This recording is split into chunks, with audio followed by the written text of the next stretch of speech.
एक किशोर अवस्था का बालक हमेशा अपने माता पिता और गुरुजी के मुंह से ये सुना करता था कि प्रत्येक व्यक्ति को प्रतिदिन एक न एक अच्छा काम अवश्य करना चाहिए। तब से ही उसने मन के अंदर ये ठान रखा था कि अब मैं प्रतिदिन कोई न कोई अच्छा काम करूँगा।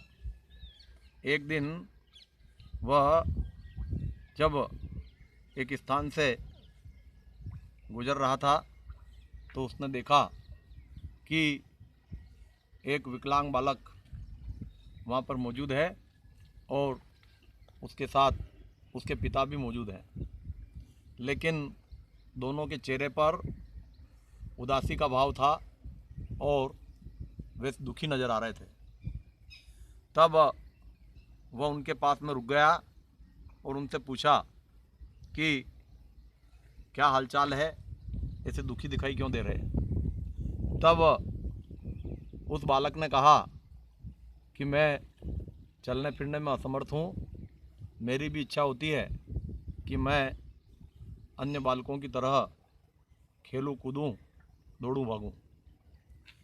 तब उस किशोर नवयुवक ने उसकी पीड़ा को समझा और सबसे पहले तो उससे कहा कि तुम मुझसे दोस्ती करो।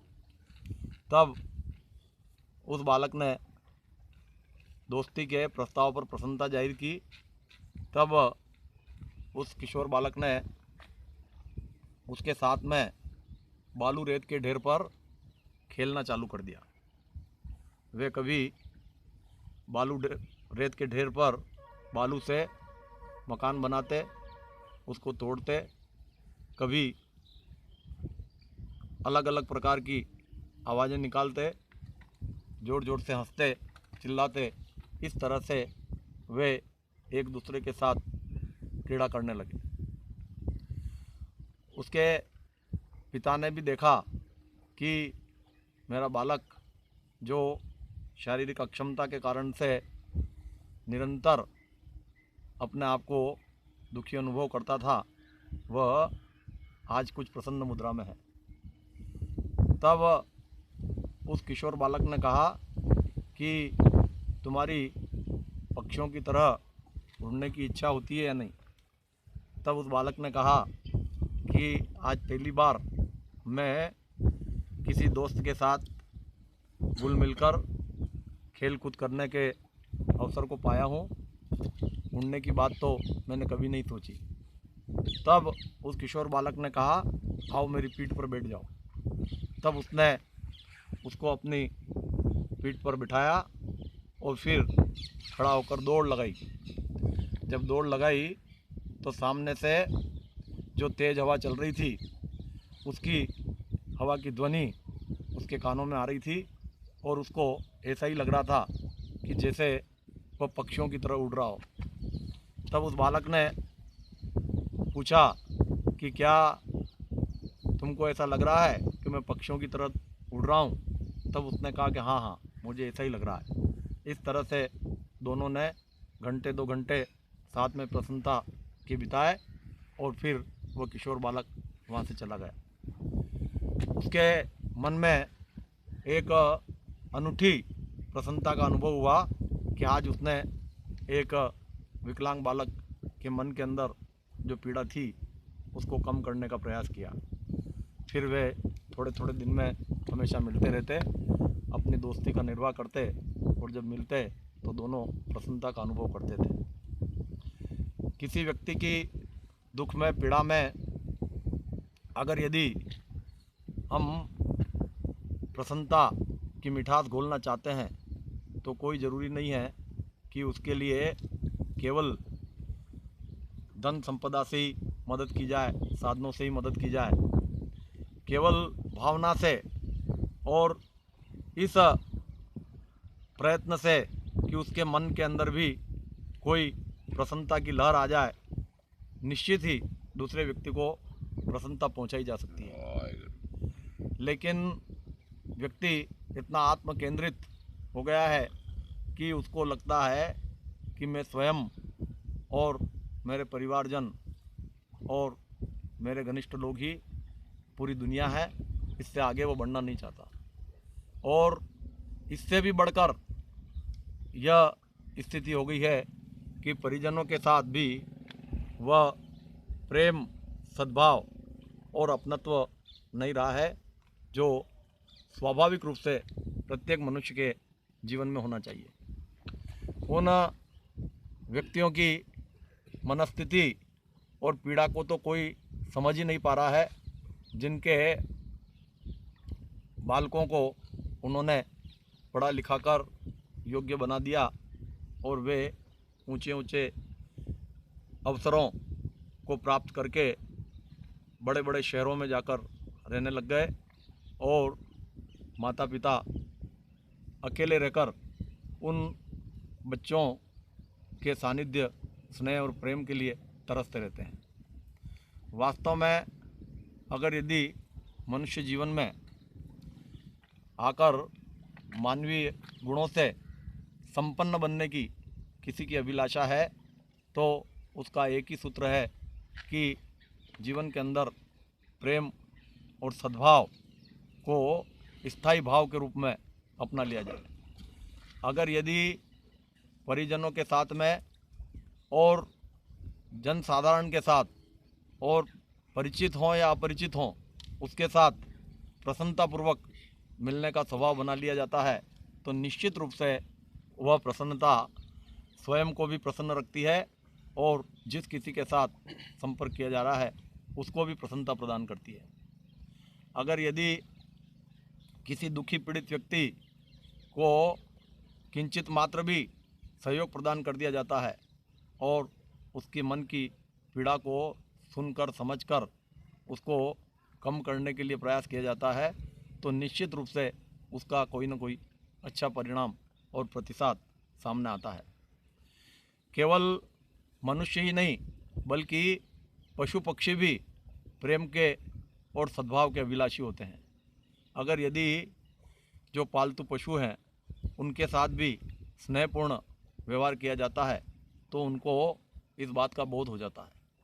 सामान्य तौर पर कहा जाता है कि वाणी केवल मनुष्य के पास ही है और विवेक भी मनुष्य के पास ही है और सोचने समझने की बुद्धि भी मनुष्य के पास ही है, लेकिन वास्तविकता इससे कहीं आगे है और वह यह है कि प्रत्येक प्राणी और पशु, चाहे वो कुत्ता हो, गाय हो, बैल हो, घोड़ा हो, ऊँट हो या अन्य कोई प्राणी हो, वह भी भावों को समझता है और भावों के अनुरूप अपने मन को प्रसन्नता और क्षोभ के भावों से ओत-प्रोत रखता है।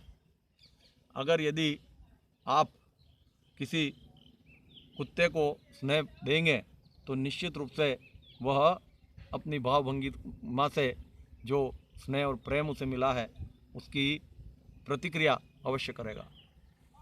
इसलिए कहा जाता है कि जो प्रेम और सद्भाव है वह केवल मनुष्यों तक सीमित नहीं है, प्राणी मात्र के प्रति यह भाव मनुष्य के मन के अंदर होना चाहिए। अब जब कोई व्यक्ति यह सोचता है कि वर्तमान समय में मैं अपने समय का, शक्ति का, ऊर्जा का उपयोग केवल अपने और परिजनों के जीवन निर्वाह के लिए करूं, तब भी वह सीमित होता है, तो यह दृष्टिकोण उसका ठीक नहीं हो सकता।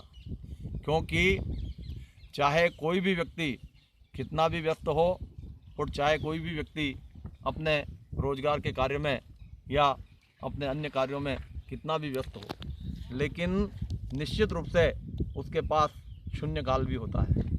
लेकिन उस शून्य काल का उपयोग वह या तो किम कर्तव्य विमूढ़, क्या करूं क्या नहीं करूं, उसी में बिता देता है, या फिर वह आवश्यकता से अधिक समय टीवी देखने में बिताता है, या आजकल जो मोबाइल पर सोशल मीडिया के माध्यम से सूचनाओं, संदेशों का आदान प्रदान हो रहा है उसमें बिता देता है।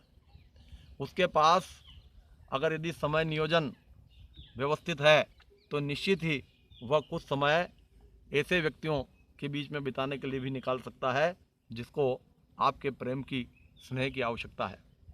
अगर यदि कोई व्यक्ति ये चाहता है कि मैं कुछ ऐसे अच्छे कार्यों को अपने हाथ में लूं कि जिससे किस बात की पूर्णता हो जाए कि प्रतिदिन कोई ना कोई अच्छा काम करना चाहिए, चाहे अस्पताल में जाकर रोगियों से मिल सकता है, चाहे वृद्धाश्रम में जाकर वृद्धों से मिल सकता है, या किसी अनजान व्यक्ति के साथ भी वह अपना परस्पर स्नेह का आदान प्रदान कर सकता है।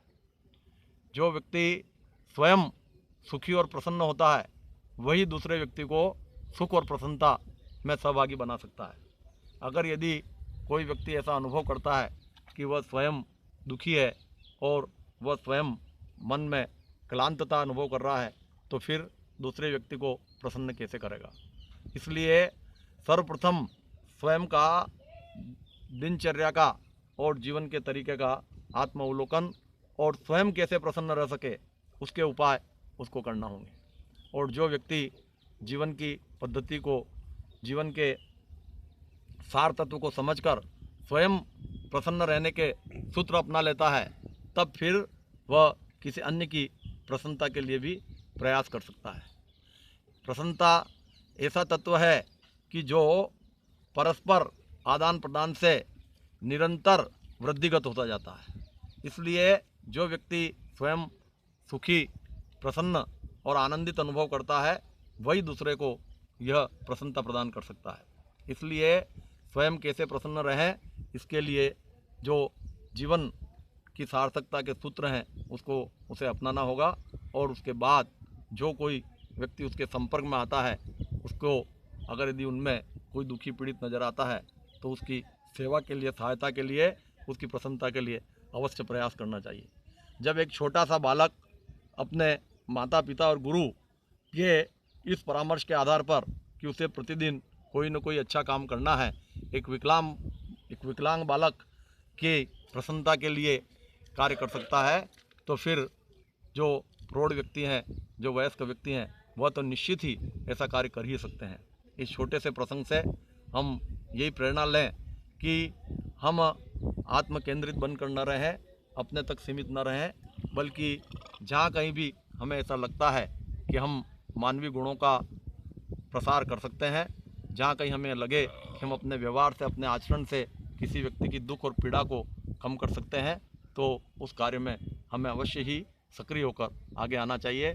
और जो कोई व्यक्ति इस दृष्टिकोण से काम करेगा निश्चित ही उसका जीवन सार्थक होगा और उसे स्वयं प्रसन्नता और आनंद की अनुभूति होगी।